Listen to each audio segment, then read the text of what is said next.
This is Bloomberg Businessweek. Insight from the reporters and editors who bring you America's most trusted business magazine, plus global business, finance, and tech news. The Bloomberg Businessweek podcast with Massar and Tim Stenovec from Bloomberg Radio.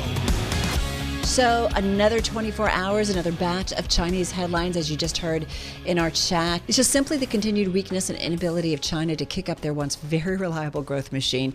The worries continuing, Tim, on news that one of China's biggest shadow banks skipped payments on several investment products, sparking rare protests in Beijing as the fallout from a deepening property slump spreads to the financial sector. And this has been the worry. Is this potentially China's great financial crisis? Not saying it is, we're just questioning. And that's a question we're going to continue to ask. The liquidity challenges we are seeing in China underscore how troubles in the property sector and China's weakening economy are now spreading deeper into the financial industry. Many trust products are backed by real estate projects run by troubled developers such as China Evergrande Group. And remember, the Chinese central bank on Tuesday cut interest rates by the most in 3 years, Carol, this in a bid to revive growth. Yeah, that was a shocking move. Nobody predicted it. All right, so let's get to it. To talk about the fundamental economic backdrop, with us is Shehzad Qazi. He's managing director at China Beige Book International. They were founded over a decade ago to basically help institutional investors and corporate CEOs get through and figure out China's notoriously black box economy. So they've developed their own private in-country data collection network to track all things China. So we're delighted to have him. He's on Zoom with us on this Wednesday. Shehzad, good to have you here with us. So China's economy, is it a ticking time bomb, as President Biden recently said, in which he was very criticized for saying? What do the data that you track tell you? Yeah, thank you for inviting me. Good to be here. I don't fully agree with the president's statement, although, of course, the president has it more right than many China watchers who do this for a living. What's going on in China is that you've got a structural slowdown in place. So the Chinese economy is well past the years where it used to grow in the double digits for sure, but even something like 6%, 7% growth is now, behind us. The growth that we're looking at into the future for China is probably something between 3 to 5% in the next 4 to 5 years, and beyond that, we probably will see China grow at an even slower pace. And if, of course, risks and crises continue to take place, we may be looking at a China that grows at 1%, or perhaps some years doesn't grow at all. Shehzad, is this just a factor of a maturing economy, or is the concern that the reopening was a disaster and that there are structural issues there? Yeah, there are a couple of things going on.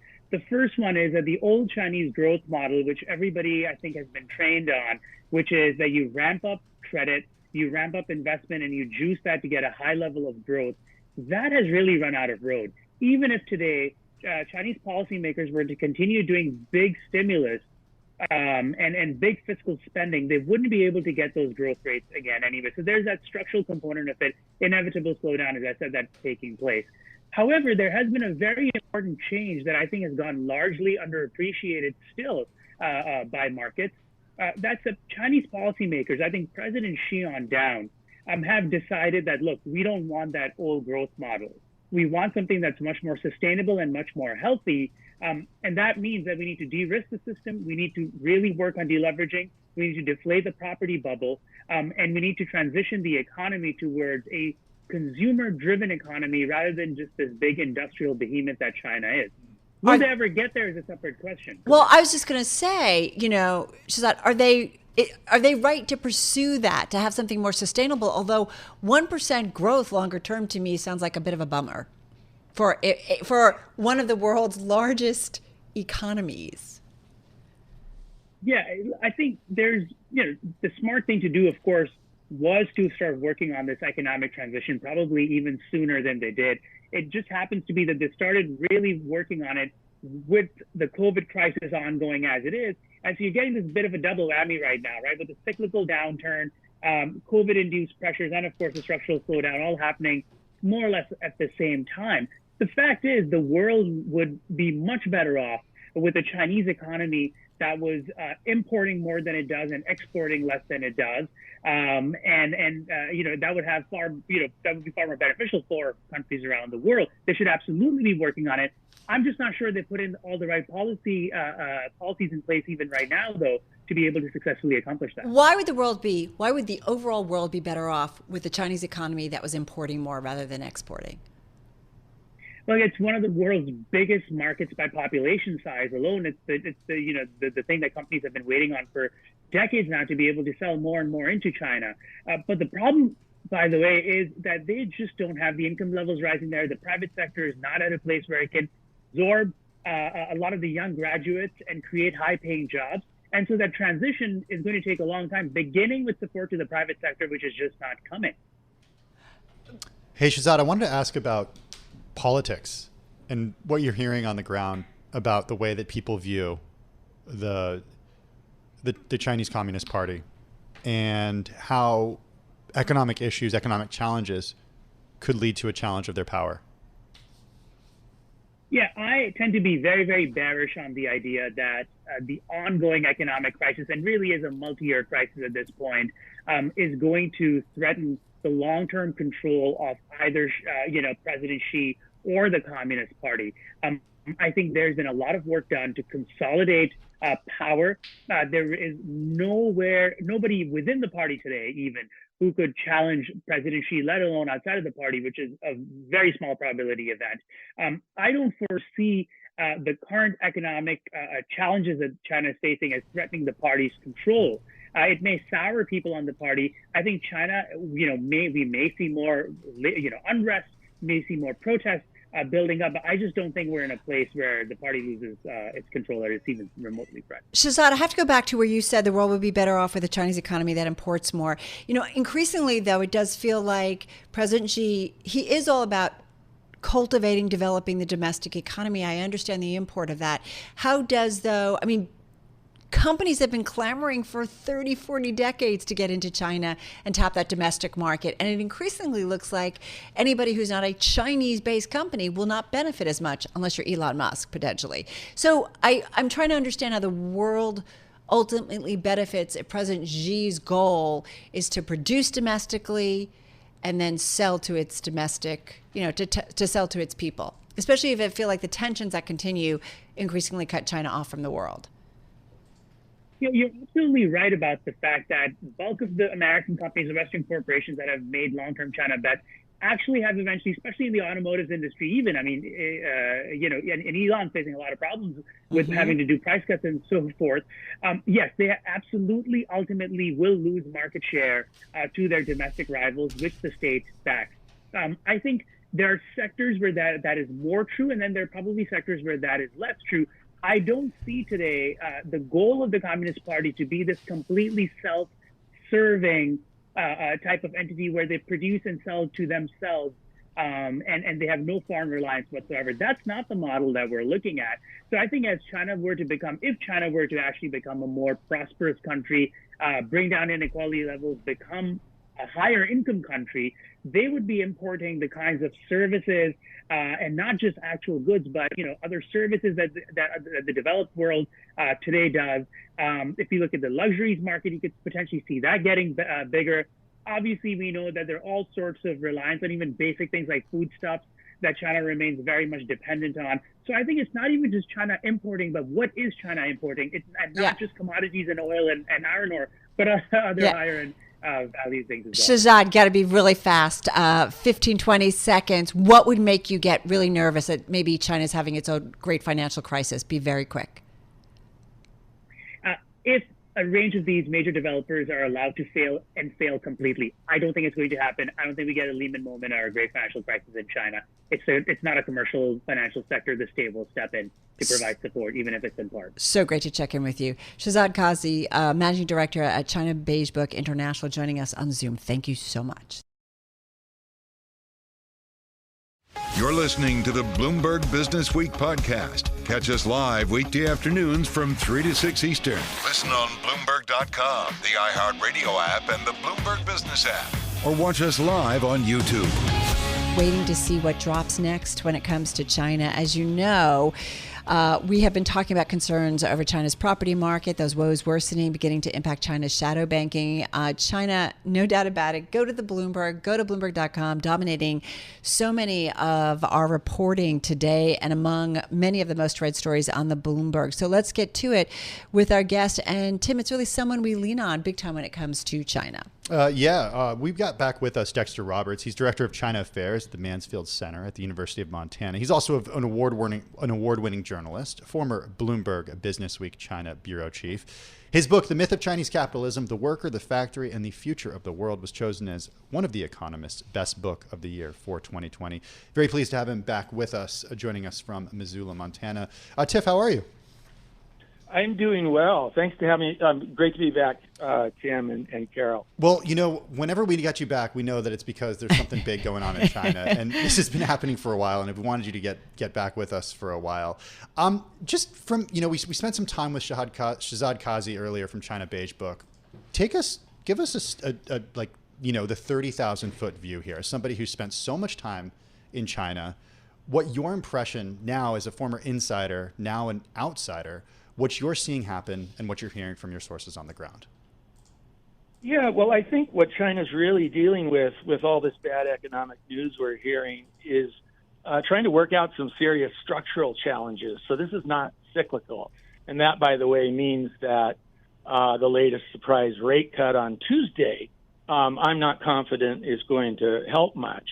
So China's in the midst of, this is up from the 10,000 feet up. It's in the midst of this transition from its previous investment and debt-driven economic model to one they hope would be much more driven by household consumption. And they are really struggling with that. Confidence amongst households and amongst companies is a huge challenge still today. It actually mirrors very, very much so what Shehzad said to us. This whole idea of and his kind of takeaway was the world would be so much better with a Chinese economy that imports more, and that you have this domestic economy that is spending, a domestic home front, if you will, that is spending more on stuff, kind of maybe more to some of the developed world. So, Tiff, how do we, many of us are outsiders, haven't spent the time in China like you have. We see these headlines. It feels like a lot. It feels like, we're hearing about the potential for Chinese contagion. How do you think we should be smart in terms of reading these headlines? Well, I think one thing we have to keep in mind is that as long as the leadership in Beijing, and I'm thinking particularly the very top leaders in Xi Jinping, continue to have this focus on politicizing the economy and basically masterminding from above how they want things to change, and that includes the latest news about more instructions to investment bankers, economists, and company officials to make sure they don't say negative things about the economy. But then obviously this extends much further into the economy. As long as they keep doing that, I think these changes we see, on a weekly, monthly basis are not going to make a lot of difference. And by the way, that politicization of the economy has huge repercussions within China as well. We see it with this. We see it with wealthy people voting with their feet, if you will, and trying to move abroad, including moving their capital abroad. But does it actually move the needle when it comes to the power that the Chinese Communist Party has? Shehzad said no, it doesn't. Well, I think that's the issue. The Communist Party is more powerful than it has been in literally decades. I was there for almost 25 years, and I never saw anything like this, even as the Communist Party did interfere in the economy. But they've moved it to a whole new level of meddling, if you will, in the economy. And I think that's a reality we're going to be dealing with for quite a while, as long as we have Xi Jinping continue to be in charge here. A company that is constantly meddled in, to me, maybe has limits ultimately, especially if you're trying to attract investors or outside investors. Maybe China doesn't need outside investors. I mean, will it ultimately? I mean, does it need to be kind of part of the open world capitalistic society, or can it just do it on its own? I think that it cannot do it on its own, and unfortunately, the top leadership seems to think that they can They talk a lot about self-reliance and thinking that they can go it alone, but they really can't. I mean, we've seen this with the Biden administration's policies and restrictions on the advanced semiconductor industry. These really, really hurt China. China needs the world, needs the technology, needs the investment, technology in particular, to keep moving up the value chain in technology, and particularly things like advanced semiconductors. And so I don't think they can go it alone at this point at all. Hey, so when, Tim and I talked earlier, because this story kind of struck me, and we know it's been coming because it's not new, but there's the Apple supplier Foxconn beginning iPhone 15 production in India, really ramping up efforts. Like, when we see stuff like that, is that exactly what China wants? Because they want to be on a higher plane in terms of technology. They don't want to be just manufacturing everything. So is that okay? Or is that something that's going to be problematic for China? Short term, longer term? I don't know.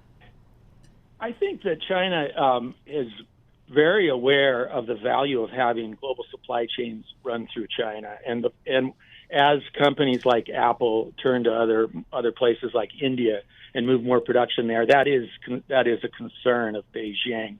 So they, the very low end things they already left, your textiles and your toys, and China was very happy to see that go as it moved to Southeast Asia a decade ago. But if you look at big companies like Apple, and I think that at that point, China's thinking, this is very important to us. They also happen to be, of course, huge employers. Foxconn is the biggest private employer in China.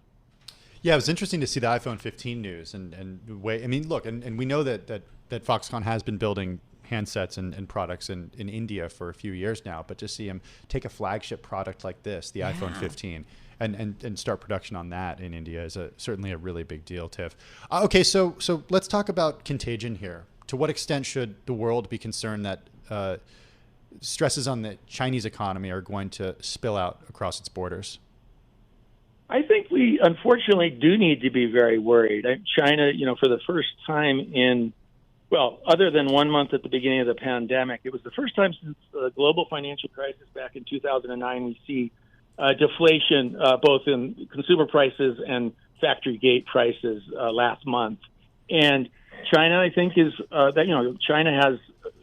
going to export deflation to the world. We had Janet Yellen say recently that the Chinese economy was a, quote, risk factor for the U.S. economy. This hits corporate profits around the world.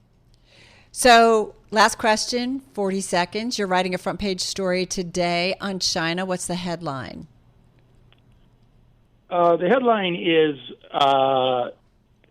surprise rate cut doesn't convince global market. China downward spiral continues. Nicely said. Wow. Okay. Great Sounds like you have experience as a journalist. An award-winning one at that. Tiff, thank you so much. Always appreciate it. Tiff Roberts, Director of China Affairs at the Mansfield Center at the University of Montana. As we said, award-winning journalist, former Bloomberg Businessweek China Bureau Chief. His book out in 2020, The Myth of Chinese Capitalism, The Worker, the Factory, and the Future of the World. Great understanding of what's going on in the role of China. Carol Massar, Tim Stenovec. This is Bloomberg Radio. You're listening to the Bloomberg Businessweek podcast. Catch us live weekday afternoons from 3 to 6 Eastern on Bloomberg Radio, the Bloomberg Business app, and YouTube. You can also listen live on Amazon Alexa from our flagship New York station. Just say, Alexa, play Bloomberg 1130. Carol Massar along with Tim Stenovec, and we are definitely awash in retail earnings. We're not quite done yet, but TJX and Target, we saw some rallying among those names today. TJX, in fact, I think hitting an all-time high on stronger than expected comp sales and increasing its projections for the full year. And then, Tim, we had Target. And we're not done. We got Ross Stores tomorrow. We got Walmart. We got more. Target retail laggard out with a surprise profit surge in the second quarter, but cutting its annual profit forecast. With thoughts on the retail group, back with us, we have Katie Thomas. She's lead at the Kearney Consumer Institute. She's in our Bloomberg Interactive Brokers studio. How are you, Katie? I'm doing great. I'm loving all the retail earnings. All right, Carol, you got to talk about Barbie before we get to retail. Last time you were here, we talked Barbie merchandising. Yes. I'm guilty. I bought some Barbie stuff. The only reason I say, for people who don't listen every day and every moment, the only reason I say Carol has to ask is because she saw the movie last week, was raving about it. I am still haven't seen the movie. obsessed with it. I'm obsessed with it. I just kind of want to talk about table reads. I want to do that monologue and just read it out on air.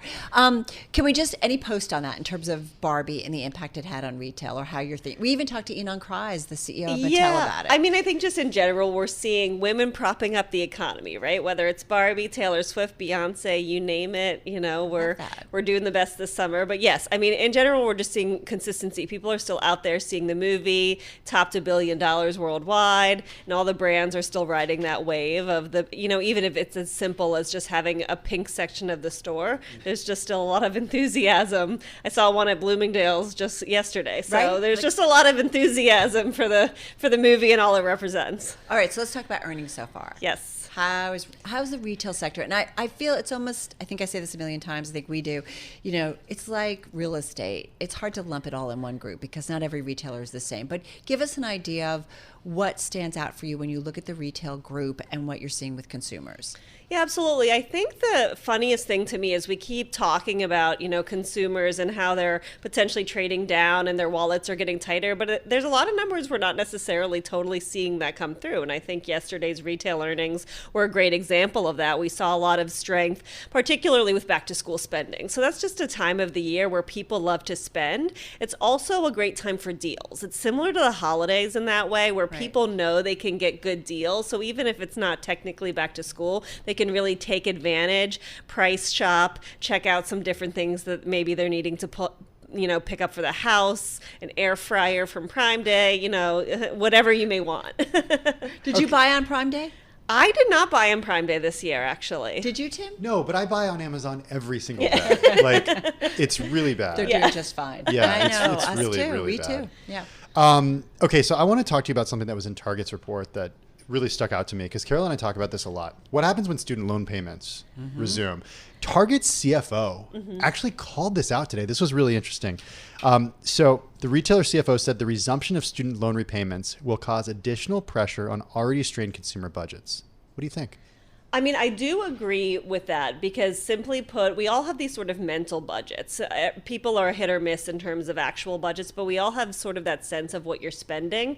And that's just completely out of people's heads now that the student loan payments have been paused for so long. Average payments are $350 to $500 a month. That's a meaningful impact to a subset of consumers. I think we're absolutely going to see people feel the impact of that, but my guess is that it won't really be until the new year. They're going to still spend in holiday. People love to spend in holiday, and it's not going to be till the new year that really, hits consumers really hard. Is there anything that makes you nervous, like a credit card, the accounts, the amount of money we're seeing there? Not particularly. I mean, credit card delinquencies are slowly ticking up, but they're nowhere near where they were in the last recession. And frankly, when I offset that with wage growth and the state of employment, I'm not as concerned because it's not like people are fully unemployed. Right. And savings are starting to recover a little bit too. So it's really that savvy consumer that's they're savvier with their wallet. It's a little tighter, but they're not making these massive pullbacks yet. Katie, does it come down to if people have a job, they're going to be spending? Yeah, Is it as simple as that? Like when you think about it? A lot of times, yes. I think collectively, if people have jobs,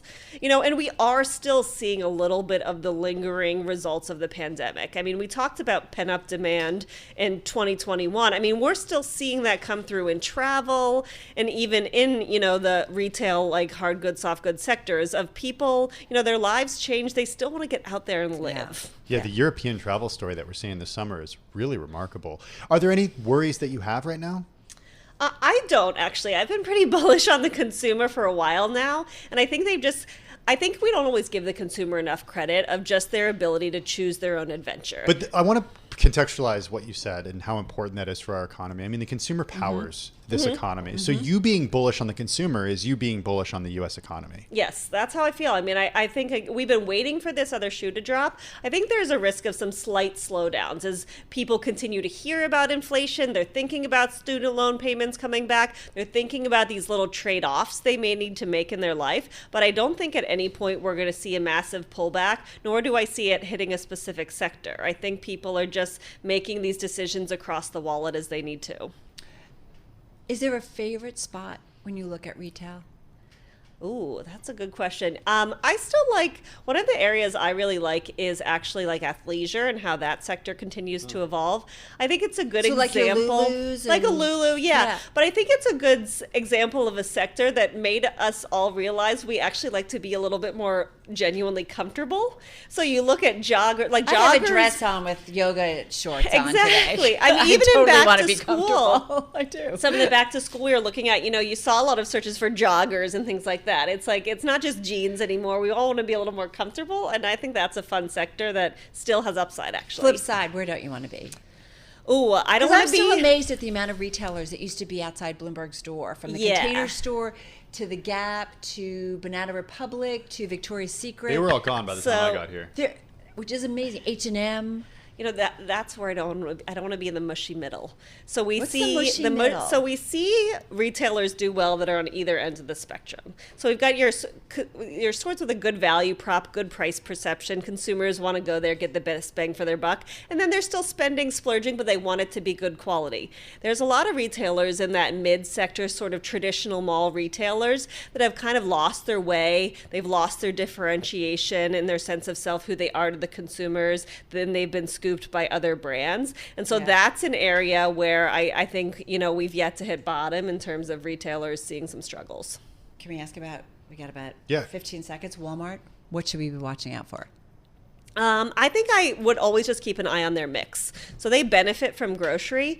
If prices do start to stabilize as inflation stabilizes, and people don't feel like they have to go in there, just keeping an eye on the mix and what else is bringing people into the store. All right, because that says a lot about a wider swath, right, of U.S. shoppers. Katie Thomas, great to have you in studio. Be well. Enjoy the rest of your summer. She's the lead at the Kearney Consumer Institute here on Bloomberg.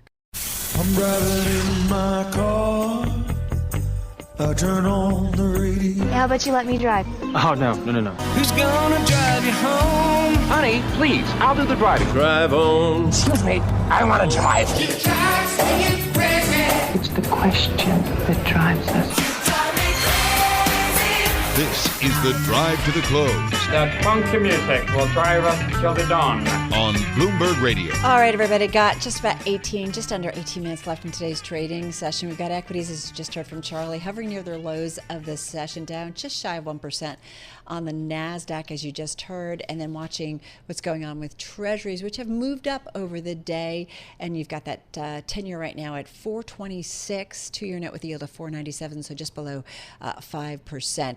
Got a great guest to talk about the market. Yeah, I always love it when Jeff comes by. We got Jeff Krumpelman, Chief Investment Strategist and Head of Equities at Mariner Wealth Advisors. He's in our Bloomberg Interactive Brokers studio, visiting us directly from Cincinnati. Jeff, good to see you. How are you? I'm doing great. I always love to come by too, so maybe a win-win there. Well, we love it when you join us. So I was reading your note a little earlier in the day, and you guys are really bullish on not just what you have so far this year. You guys, you said you're not surprised by this recovery rally, but all the way into the mid part of next year, where you got a 4,800 to 5,000 target on the S&P 500. What gives you the confidence? A lot of people just take that. I think so much of the world is bearish and negative. We're not ragingly bullish. I think we're measured, and we've been measured in our message. While we have a target, 4,500, we think the fundamental drivers of the economy are just far stronger than the bears or the negative people think. So, you don't have to necessarily knock the cover off the ball. You just have to do better than the negative naysayers believe you're going to do. And we're talking about solid earnings growth. An economy, my goodness, look at the Atlanta Fed. They've got now targets for Q3 GDP growth of over 5%. Retail sales numbers are good. And I think the point is, for every negative you throw at me, I'll give you an offsetting positive, and they cancel out, and they tilt neutral to normal. And so we're saying be at your normal stock allocation. Don't be below it. Don't sell.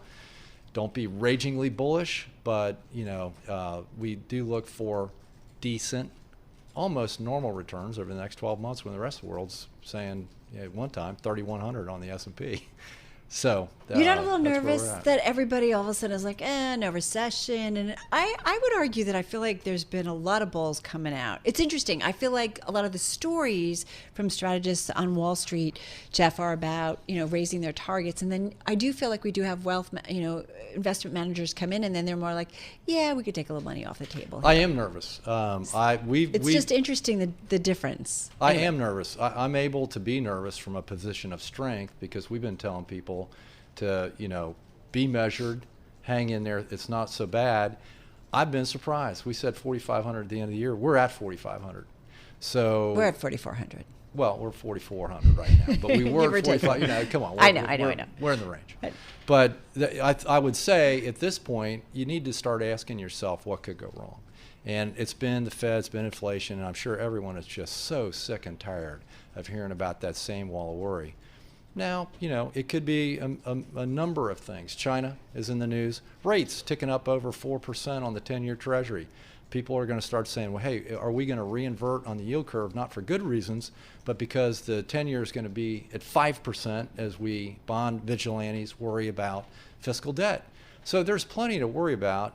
We think all of those things will be managed adequately, and that the fundamentals, the valuation, and the technical price trends, those things that really matter, will drive healthy returns. But do I think we could see 3,900 before we see 4,500? You betcha. So volatility. So what gives you the confidence that you think that things will be managed adequately? And I'm assuming Fed policy, what goes into that basket that things will be managed adequately? So, if you look at things like what's on the radar screen, inflation's still out there.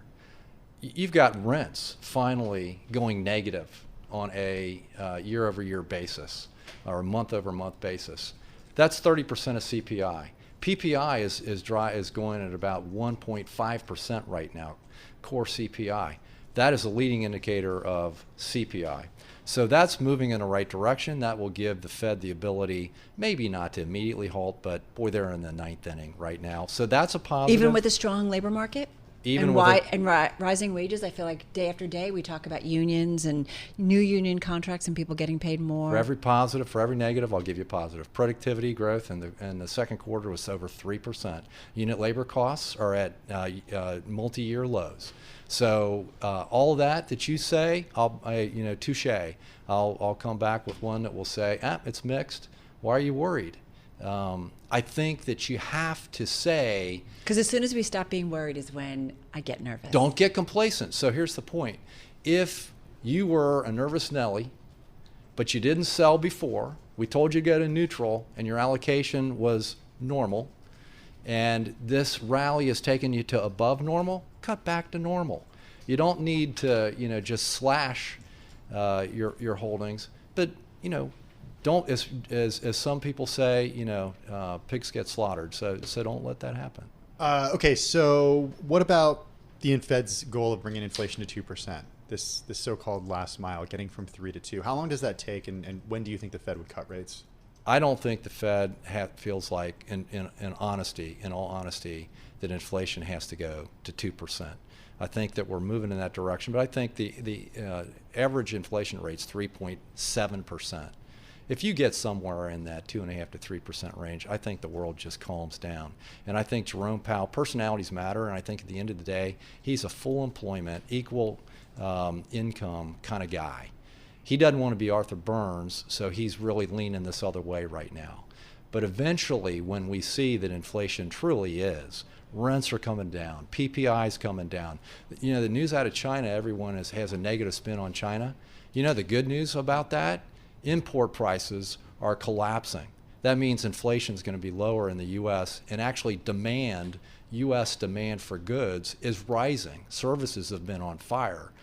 Goods are coming back because Chinese prices are coming down. So again, for every negative, if you really look under the hood, I'll give you a positive. And so I'm like you. We're paid to worry for our clients. We're paid to worry for the world. But when we really look at the data, I would be worried about getting too negative. That's what would worry me. So Valuations are a little high. Okay, so let's look at valuations. And just got about 20 seconds. Meg 8, close to 30. The rest of the market, 16 to 17 times. And I would say active management, and this is where I really get excited. There are so many stocks out there that are trading at below average PEs that have great fundamentals, and that's where I think it's a stock picker's market. Is there a sector you would buy right now if you had new money, real quickly? Real quickly, I would say the capital spending is where you really want to look. We got re-onshoring, nearshoring, whatever you want to call it, infrastructure spending like crazy. So capital goods, engineering, construction, and those related. Got to run. Be well. Jeff Krumpelman, Chief Investment Strategist over at Mariner Wealth Advisors, also Head of Equities here in studio. This is Bloomberg. This is the Bloomberg Businessweek podcast, available on Apple, Spotify, and anywhere else you get your podcasts. Listen live weekday afternoons from 3 to 6 Eastern on Bloomberg.com, the iHeartRadio app, TuneIn, and the Bloomberg Business app. You can also watch us live every weekday on YouTube and always on the Bloomberg Terminal.